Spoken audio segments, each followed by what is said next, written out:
Conversa de classe com Maíra Tangerino.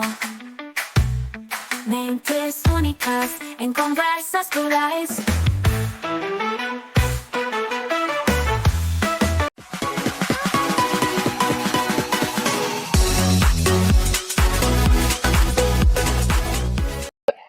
Olá, pessoal! Boas-vindas a mais um Conversa de Classe. E, gente, esse aqui é especial, tá?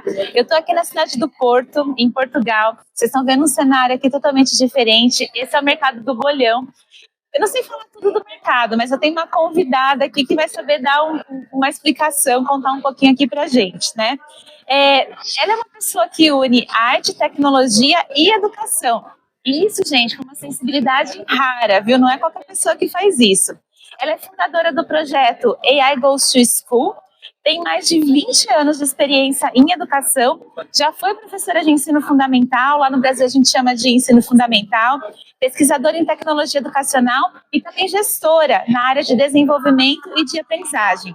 Estou falando aqui da Marta Pinto, com mestrado e estudos da criança e doutorado em multimídia na educação. Ela se dedica atualmente a ajudar escolas e professores a pensarem criticamente o uso da inteligência artificial na sala de aula. Marta, é uma alegria ter você aqui. Gente, eu não encontro palavras para agradecer, porque a gente conversou muito rapidamente e ela aceitou achou um tempo na agenda dela que é corrida. E eu combinei com ela que eu vou começar mandando aqui a primeira pergunta, né? Marta, você tem uma trajetória que passa por diversas áreas da educação, da arte, da tecnologia e, claro, uma trajetória também que está lá na sala de aula e na pesquisa. Eu gostaria de saber em que momento que a inteligência artificial entrou na sua vida como uma questão educativa.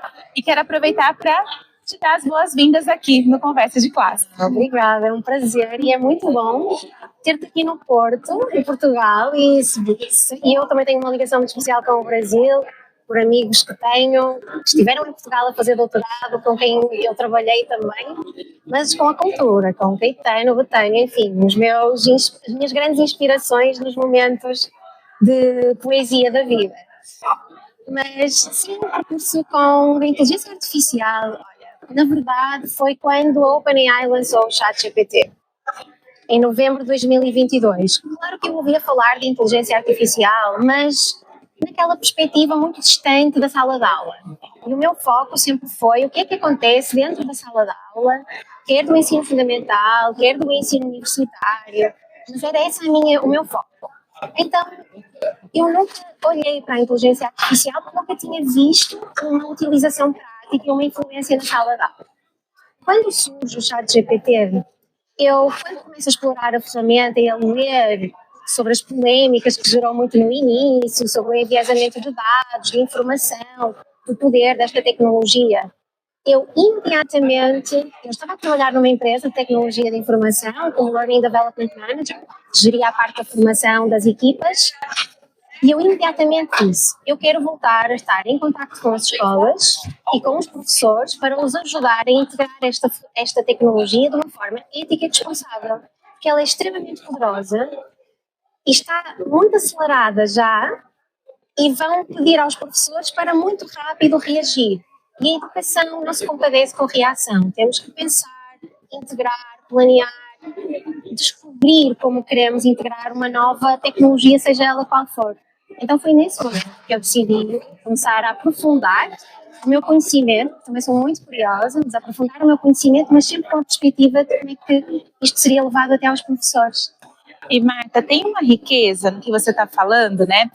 Enquanto você falava, eu estava pensando o seguinte, gente, todo mundo acho que encontrou com a IA mais ou menos dessa forma, né? Talvez algumas pessoas, como você já tinham ouvido falar, já sabiam um pouquinho, mas na vida da escola ela entrou desse jeito, né? Então eu acho que é muito poderoso você, uma profissional assim, do seu alcance, né? Da grandeza que você faz, dizer para o pessoal aqui do Conversa de Classe como que isso também entrou na sua vida naturalmente, como também entra na vida de todo mundo, né? Inclusive você tem um projeto, né? O projeto AI Goes to School. Você promove o uso crítico e ético da IA na educação. Eu quero te perguntar o seguinte, como que você tem percebido o preparo ou a falta de preparo dos professores e professoras para lidar com essa nova ferramenta em sala de aula? O preparo foi uma surpresa. Quando eu comecei o AI Goes to School, foi naquele processo inicial de aprofundar o meu conhecimento sobre a inteligência artificial. E a primeira coisa que eu fiz foi aprender com educadores e professores. Foi procurar na minha rede quem é que me podia ensinar. Descobri muitos professores que já estavam a trabalhar os conceitos da ciência computacional, ou o pensamento computacional, ou a trabalhar robótica, com as crianças, às vezes muito pequenas as crianças. E eu percebi que havia já muitos professores preparados. E conheci uma professora do ensino, não sei se é fundamental, mas é com crianças dos 8 anos aos 10 anos de idade. Ensino fundamental. No Brasil é fundamental também, anos iniciais. Que estava a trabalhar sobre inteligência artificial, ética, o que é o humano, o que é sermos humanos, o que é sermos inteligência artificial, robótica, como é que se treinam os modelos e que se criam bases de dados, as questões éticas, será que é ético uma base de dados que tenha informação que pode não estar completa, isto com crianças de 8 anos de idade. E eu percebi que havia já professores muito preparados, então fui pedindo recomendações. Quem é que tu conheces que também já está a trabalhar com inteligência artificial? E fui descobrindo um conjunto de professores com uma preparação já avançada para pensar estas questões. Claro que depois a maioria dos professores, como eu talvez, se cruzaram com a inteligência artificial generativa mais tarde, no momento do ChatGPT, já não estavam tão preparados. Mas foi bonito de ver a panóplia de professores que já estavam a trabalhar com tecnologias educativas e a pôr os alunos a criar e eles próprios a produzirem. Então, eu encontrei esse preparo e vi esses professores inspirarem muitos outros professores nas escolas deles, a dar informação. Normalmente são professores muito ativos, que dão muito treinamento a outros professores, que ajudam os professores a aprofundarem esse conhecimento e a aplicarem na prática. E isso foi um momento importante. Depois o desconhecimento vem do quão nova é esta tecnologia, não é? Não é suposto que todos os professores saibam como é que se utiliza ou o que é sequer a inteligência artificial generativa. Ainda hoje encontro um desnível muito grande, ou seja, temos um grupo, se calhar mais pequeno, de professores, mas considerável, que já sabe bastante e é muito curioso e aprofunda o seu conhecimento, mas depois temos um desequilíbrio em que temos ainda muitos professores que estão a descobrir, que tiveram receio com todas as notícias que ouviram e estão ainda com algum despreparo, como tu estavas a referir. E Marta, tem uma sutileza que você trouxe na sua fala que eu acho que eu queria destacar para o nosso público, né? Em um momento você disse assim, esses professores mais inovadores que você encontrou na sua carreira, eles estão colocando os alunos para interagirem com a tecnologia e eles fazem essa mediação, né? Refletindo qual que é o caminho talvez mais saudável, né? Na falta de uma palavra melhor, eu vou usar essa palavra, mais saudável. E acho que isso é muito potente, né? Porque você também traz uma perspectiva de que sim, a gente tem que cuidar, porque é novo, e de fato assusta, né? Quando a gente não sabe usar, mas que existem caminhos, né, para a gente poder levar a tecnologia para o dia a dia. E quando eu li lá a sua biografia, né, vi um pouquinho sobre você, uma das suas marcas é a questão da inclusão e do pertencimento. São duas palavras fortes aí na sua trajetória. Eu gostaria de saber como que a inteligência artificial ela pode ser uma aliada ou talvez o risco, né? Não sei, aí você vai dizer na sua fala, mas como que ela pode garantir que todos os alunos e alunas se sintam representados e acolhidos nos processos educativos? Ela só pode garantir essa inclusão se os dados com que o modelo, qualquer modelo de qualquer ferramenta, seja mais generalista como o ChatGPT, sejam ferramentas educativas criadas a pensar nos educadores e nos professores, ela só pode ser se for representativa, se os dados que foram usados para treinar forem equilibrados. De outra forma, ela não vai ser representativa. E então aí temos que contar com o humano. O humano aqui, o professor, ou seja quem for, o aluno, vai ter que superar essa limitação desta tecnologia, que pode não ter representatividade nos dados com que foi treinada, portanto vai gerar os estereótipos tradicionais, aqueles menos desejados, que nós não queremos perpetuar, muito menos escalar. Então o humano aqui torna-se importante na tecnologia, porque ele vai poder ter um olhar crítico, educar o olhar sobre o uso desta tecnologia, educar os alunos, ajudar também a uma utilização que vai ao encontro dos seus objetivos e não daquilo que a empresa que cria a ferramenta tecnológica quer que nós utilizemos. O formato que eles desenham a tecnologia de uma maneira que também nos influencia no uso. Nós às vezes pensamos que somos nós que estamos a decidir um formato de uso e na verdade não é bem assim.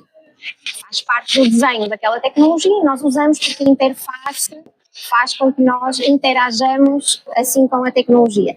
E este lado de inclusão é fundamental, então o professor tem que trazer esta reflexão e depois eu vejo muitos professores na sala de aula já a trazerem uma tecnologia cuidada com umas prompts que ajudam, por exemplo, alunos com dislexia, que apoiam alunos com neurodiversidade, que cumprem esse critério, cuidado de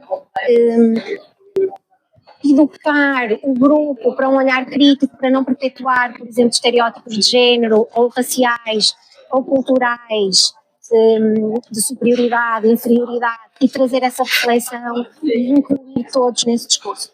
Então, esse é o papel do humano, não há aqui o papel da tecnologia, é o papel que nós vamos dar-lhe.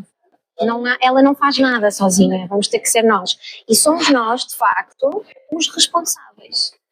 Quer pelo conhecimento que temos destas questões, quer pela responsabilidade de protegermos e levarmos o melhor até às nossas salas de aula e aos nossos alunos. Não é? Perfeito, Marco. Uma resposta inspiradora. Gente, eu tô aqui viajando nas suas palavras e pensando assim, olha, como que isso é relevante para quem está lá na ponta, né? Eu acho que o docente precisa saber disso, né? Para que ele também tenha mais tranquilidade.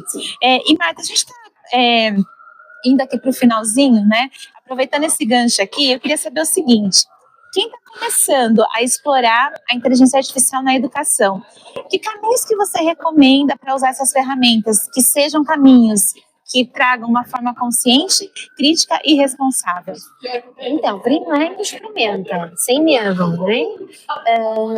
Usa no dia a dia, escrever um e-mail, fazer uma lista quando vamos à feira ou queremos conhecer um lugar novo e pedimos a uma ferramenta qualquer, experimentar várias para percebermos as diferenças. Esse é o primeiro passo.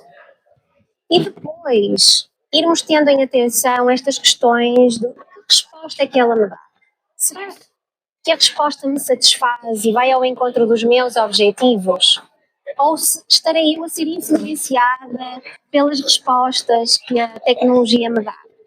A verdade é que a tecnologia não é muito inteligente, apesar de me chamarem inteligente. Porque ela depende muito da nossa interação e no diálogo que temos com ela. Então eu sugiro que dialoguem muito, até ela vos responder aquilo que vocês desejam e encontram, que seja a resposta que vocês sentem que é aquela completa, que faz sentido para vocês. Até pode ser uma que faz, assim, aquece o coração, não é? Podemos meter a emoção aqui no meio do trabalho com a máquina, que é muito importante, porque esta intuição que nós temos sobre muitas vezes o que é o mais próximo das nossas necessidades, também é importante estar atento a isso enquanto educadores. E depois começar também a explorar algumas ferramentas que estão a ser desenhadas especificamente para professores. Elas são muito úteis, ajudam, já têm alguns atalhos, alguns caminhos que ajudam o professor a ter resultados mais práticos e focados no seu trabalho diário, mas sempre com a perspectiva. As ferramentas são incompletas, os dados, normalmente não há muita transparência, as empresas não nos dizem com que dados foram treinados, portanto, vamos também procurar ler sobre o enviesamento. Algumas pessoas podem não saber, mas, por exemplo, nas ferramentas mais abertas, como o ChatGPT, ou o Gemini também, ou o Copilot e agora e Perplexity e outras, quando se coloca o nome de uma, por exemplo, se pede eu sou uma professora no feminino, em inglês não temos esse problema, não é? Mas em português temos. O resultado muitas vezes é diferente de quando eu digo eu sou um professor no masculino. Então imaginem se vão avaliar acriticamente o trabalho de um aluno vosso, que é uma aluna, o mesmo trabalho. Muda o nome para uma menina, muda o nome para um menino e os resultados podem ser diferentes, porque o próprio treinamento dos dados vai criar esse enviesamento, que é uma coisa que, se nós pensarmos, nós já sabemos que isso acontece na sociedade, não é? Mas é importante estarmos alerta para isso, para não criarmos injustiças para os nossos alunos, que na verdade estamos a tentar proteger, muitas vezes trazendo inovação para dentro da sala de aula. É isso. Marta, queria te agradecer pela sua generosidade, pela sua disponibilidade, pela aula que você nos deu agora. Foi uma aula, assim, de tão maravilhoso que foi aqui esse encontro. E eu quero saber, você quer deixar alguma mensagem de finalização para o pessoal que assiste o Conversa de Classe?